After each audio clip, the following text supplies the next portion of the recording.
Are you ready to hit the road, but the driving license process has you puzzled? We're here to guide you through each step of the process.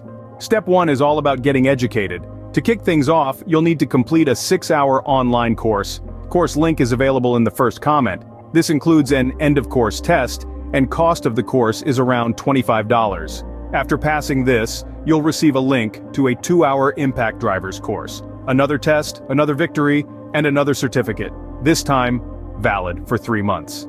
Both these courses are crucial in preparing you for the journey ahead. With these certificates in hand, you're ready for the next step. Now it's time to dip your toes in the driving world with a learner's permit.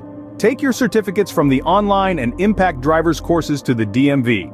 Apply for your learner's permit, marking your first milestone. With your learner's permit, you're now legally allowed to practice driving. Next up, it's time to practice. Remember, the car won't drive itself. You need to take the wheel literally. The more you practice, the more your confidence and skill will grow. So hit the road and enjoy the journey.